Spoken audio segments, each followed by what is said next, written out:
ঘড়ির কাজ হলো এম পিএম দেখানো, বাট ঘড়ির নামে যদি এম হয় তাহলে কেমন হয়? এটা হচ্ছে Oraimo watch Nova M, model নাম এমন সুন্দর না? বাট ভাই নামটা যেমনই হোক না কেন, ঘড়িটা কিন্তু সত্যিই বেশ সুন্দর, খুবই লাইট ওয়েটের, বাট ডিজাইনটা ইউনিক, ভালো লাগবে মনে হয় ম্যাক্সিমাম মানুষের কাছেই। অ্যাজ ইউজুয়াল ওরাইমোর যে গ্রিন কালারের বক্স আমরা দেখি, এই ঘড়িটা ওরকম বক্সে আসছে, বক্স কন্টেন্ট হিসেবে ঘড়িটা থাকবে এবং এটাকে চার্জ করার জন্য একটা কেবল রয়েছে, ম্যাগনেটিক ডক সিস্টেম আর কি, ইউজার ম্যানুয়াল গাইড, এই তো এগুলোই আছে মোটামুটি। তো এগুলো নিয়ে আজকে ভিডিওতে কথাবার্তা হবে এবং আপনাদের জন্য সুখবর হলো, যারা স্যামজুন চ্যানেলের সাবস্ক্রাইবার, ওরাইমোর যে কোনো প্রোডাক্টে 10% ডিসকাউন্ট পেতে পারেন, জাস্ট ইউজ করবেন কুপন SAM10। বাট ঘড়ির প্রসঙ্গে চলে আসলে ডিসপ্লেটা 3D কার্ভ টাইপের, হালকা এরকম একটু কার্ভে, আসলে একটু কার্ভ, যার ফলেই দেখতে সুন্দর লাগছে বেশি। রাইট সাইডে একটা ক্রাউন হুইল রয়েছে বা একটা বাটন রয়েছে, multi functional button, crown wheel both ওয়েতে এটা কাজ করছে। এবিএস প্লাস্টিক দিয়ে তৈরি, তবে এর উপরে হালকা একটা টেক্সচার ওরা দিছে, যার ফলে মনে হয় কি অ্যালয় জিঙ্কের মতো একটা ফিল দেয়, তবে এটা প্লাস্টিক, এবং প্লাস্টিক হওয়ার কারণেই মূলত এই ঘড়িটা এত বেশি লাইটার মনে হবে আপনার কাছে, খুবই লাইট ওয়েটের মনে হবে আর কি। রিয়ার প্যানেলটা তো প্লাস্টিক রয়েছে যা ফ্রস্টেড, এবং নিচে আমরা প্রয়োজনীয় সেন্সর, চার্জিং টার্মিনাল রয়েছে, এটার সাথে স্পিকার আছে, এটার সাথে একটা ওই যে মাইক্রোফোন রয়েছে, মোটামুটি যা যা থাকা দরকার সবই আছে এখানে। আর এর যে স্ট্র্যাপগুলো এইভাবে খুব সুন্দর করে খুলে ফেলা যায়, আপনি চাইলে আফটার মার্কেট স্ট্র্যাপও এখানে ব্যবহার করতে পারেন, এমনকি চাইলে লেদারও ব্যবহার করতে পারেন, যেটা অবশ্য খুব একটা সুবিধাজনক লাগবে না এই ঘড়ির সাথে।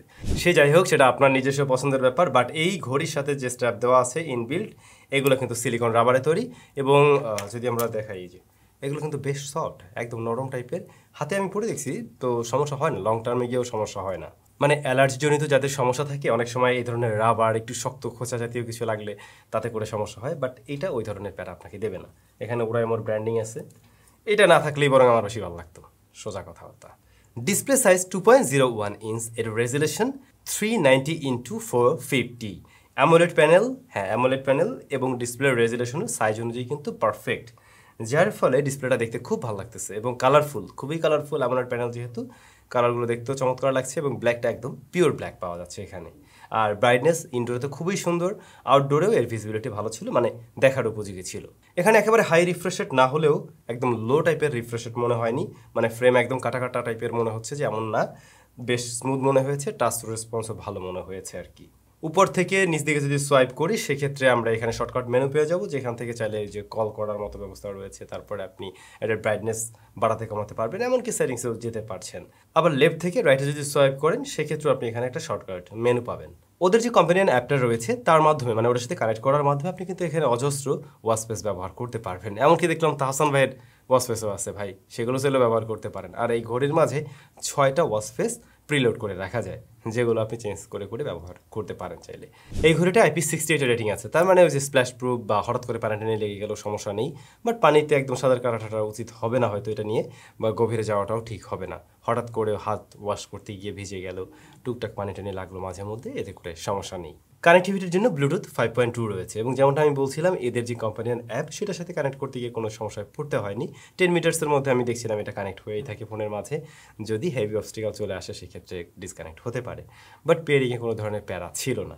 তবে ওয়াচ ফেসগুলো যখন কিনা লোড করছিলাম এখানে, মনে হলো যে একটু টাইম বেশি দিচ্ছে, এটা আরেকটু ফাস্টার হলে আরও বেশি ভালো হতো।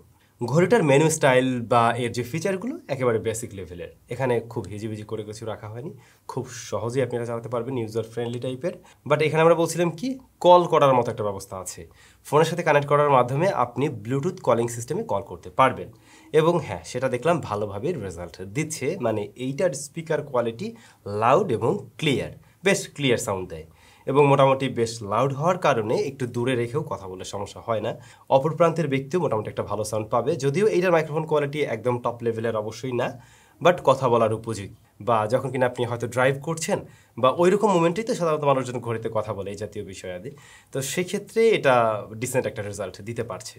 এর পাশাপাশি অন্যান্য ঘড়ির মতো এই ঘড়ি দিয়েও আমরা চাইলে ক্যামেরা শাটার বাটন হিসেবে ব্যবহার করতে পারি, আবার মিউজিক প্লেয়ারের কন্ট্রোল নিতে পারছেন, এছাড়া ওয়েদার আপডেট পেতে পারেন, ফোনে আসা যাবতীয় নোটিফিকেশনগুলো এখান থেকে পেতে পারেন, ক্যালকুলেটর, টাইমার, তারপর ফ্ল্যাশ লাইট, এই জাতীয় বেশ কিছু দারুণ ফিচার পেয়ে যাচ্ছেন। ফ্ল্যাশ লাইট মিনস এর সাথে আলাদা কোনো লাইট দেওয়া নাই, কিন্তু এর মনিটরটাই এই যে সাদা হয়ে জ্বলবে, ব্যাপারটা এরকম, বাট অনেক সময় কাজে লাগলেও লাগতে পারে।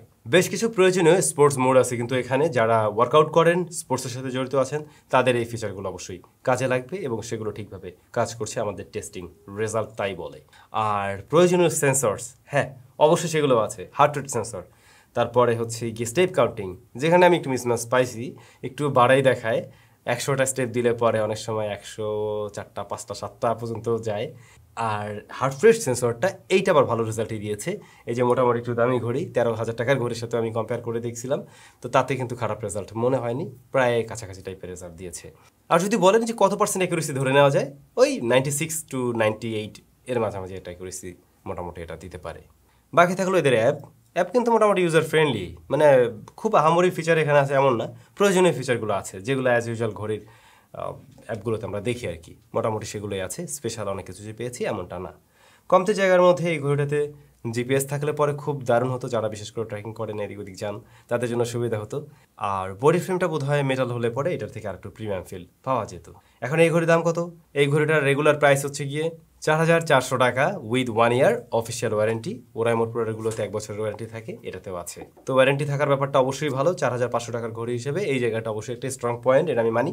বাট হয় এটার দাম একটু কম থাকতে পারতো, এটার সাথে আরও স্পেশাল কিছু ফিচার অ্যাড করতে পারতো, লাইক যেমনটা বললাম বডি ফ্রেমটাতে একটু গুরুত্ব দেওয়া যেত।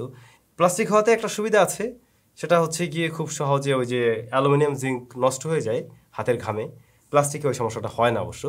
বাট স্টিল প্রিমিয়ামনেসের একটা অভাববোধ মনে হয় আর কি, যেটা আমি ফিল করছি। এখন যারা 1 বছর নিশ্চিন্তে ব্যবহার করার জন্য একটা অ্যামোলেড ডিসপ্লেযুক্ত ঘড়ি খুঁজছিলেন, ও বাই দ্য ওয়ে আমি তো এটার ব্যাটারি নিয়েই বললাম না, তাই না? এটার ব্যাটারি ব্যাকআপ কিন্তু খুবই ভালো। আচ্ছা, ব্যাটারি আছে 340 mAh এবং এইটার ব্যাটারি ব্যাকআপ খুবই ভালো। কোম্পানি ক্লেম করে স্ট্যান্ড বাই টাইম পাবেন আপনি 60 দিন এবং 24 দিন এটা ব্যাকআপ দিতে পারবে। স্ট্যান্ড বাই টাইম তো এতদিন চেক করে দেখা হয়নি, বাট এমনি রেগুলার ইউসেজে আমি যেটা দেখছিলাম, এই ঘড়ি দিয়ে ফোনের সাথে মাঝে মাঝে কানেক্ট করছেন না, আবার সবসময় নোটিফিকেশন আপনার হয়তো আসছে না, এভাবে ব্যবহার করে আমি মোটামুটি দেখছিলাম মিডিয়াম ব্রাইটনেসে এই ঘড়িটা প্রায় 10 ডেইসের মতো একটা ব্যাকআপ দিচ্ছিল, যেটা আমার কাছে কিন্তু খারাপ মনে হয়নি, ভালো মনে হয়েছে। কথা বলা যায় জাতীয় ঘড়ি দিয়ে যদি মোটামুটি 4-5 দিন ব্যাকআপ পাওয়া যায়, এটা গুড এনাফ, সত্যি বলতে এটাই। তো এইটা আপনারা 1 সপ্তাহ ব্যবহার করতে পারছেন, যে এটুকু শিওর থাকেন, সমস্যা নেই। সো ব্যাটারি ব্যাকআপ ভালো, যেটা বলছিলাম, ভালো একটা ব্যাটারি ব্যাকআপ, এবং যদি 1 বছরের ওয়ারেন্টি প্রয়োজন হয়, বাজেট আপনার মোটামুটি 4,000 প্লাস, তাহলে এই ঘড়িটা একবার অবশ্যই দেখতে পারেন, প্লাস্টিক নিয়ে যদি কোনো ধরনের আপত্তি না থাকে। কেমন লাগছে আপনাদের কাছে অবশ্যই কমেন্ট করে জানাবেন। সবাই ভালো থাকবেন, দেখা হচ্ছে নতুন ভিডিওতে। Children, take care.